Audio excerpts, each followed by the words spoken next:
बिस्मिल्लाहिर्रहमानिर्रहीम। आज की हमारी जो शहतूत के पौधों की तकसीम कार थी बहुत कामयाब रही। सुबह 9 बजे से लेकर अभी 5 बजे तक हमारे ये पौधे तकसीम होते रहे हैं। अब तकरीबन ख़त्म हो चुके हैं।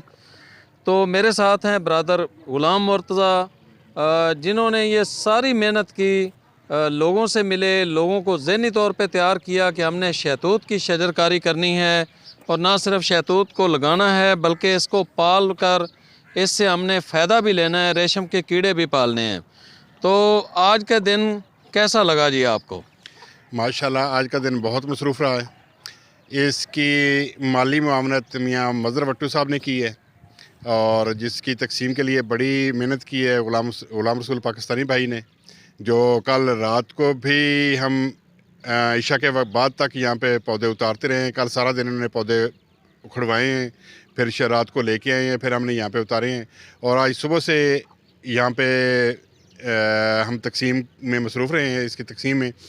और इसकी तकसीम में हमने इलाका जो है ये नई पुल से लेके जो पाटीपुर वाली पुल है, यहाँ से लेके मलकपुर वाले पुल तक जितने लोग हैं उन सब में आपस में तकसीम किए हैं और सब घरों में पौधे तकसीम किए हैं। ख़ास तौर पे ये रेशम के कीड़ों के लिए तकसीम किए गए हैं कि इस पे ऊपर रेशम के कीड़े पालेंगे और लोग अपनी माली जो है मुश्किलात उस पे आसानी उसमें उसका अजाला होगा। और तो ब्रदर मज़हर भाई को क्या उनको किस तरीके से आप खराज तहसीन पेश करते हैं जिन्होंने ये हमें 50,000 रुपये के पौधे लेके जो गिफ्ट किए हैं? माशाल्लाह जी, उन्होंने बहुत बड़ी हमारी माली मुआवनत की है और उसके लिए हम तहे दिल से शुक्रगुज़ार हैं।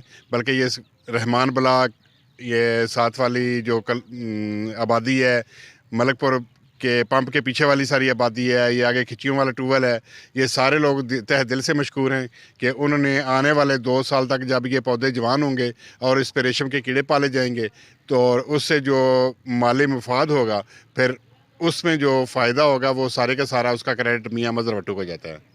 तो ये जो पाटीपुर से अगली पुल है उसका नाम क्या है? कोट दीवान वाली पुल है वो। तो जी हमारी कोशिश ये है कि कोट दीवान वाली पुल से लेकर मलकपुर वाली जो पुल है, इस पूरे एरिए के अंदर ना सिर्फ हमने ये जो शहतूत के पौधे हैं ये लोगों से लगवाए हैं, बल्कि जितनी भी जगह बची है दोनों साइडों में हम टाली की भरपूर इसके ऊपर शजरकारी कल से हम स्टार्ट कर रहे हैं, ताकि आने वाले 2 से 3 साल के अंदर ही यहाँ पर जिस तरीके से पहले टालियाँ हुआ करती थी उसी तरीके से जो है वो दोबारा से टालियाँ नज़र आना शुरू हो जाएं और जहाँ पर हमारे शहतूत बड़े होंगे उसके साथ साथ ही इंशाल्लाह हमारी टाली भी शुरू होगी। तो दोस्तों, हम तो अपने हिस्से की शमा जला रहे हैं, क्या आप भी अपनी आने वाली नस्ल को बचाने के लिए, उनको सेहतमंद पाकिस्तान देने के लिए, पुरफ़ज़ा पाकिस्तान देने के लिए अपना किरदार अदा कर रहे हैं? अगर आपको हमारा ये पैगाम अच्छा लगा है तो इसको शेयर भी कर दें।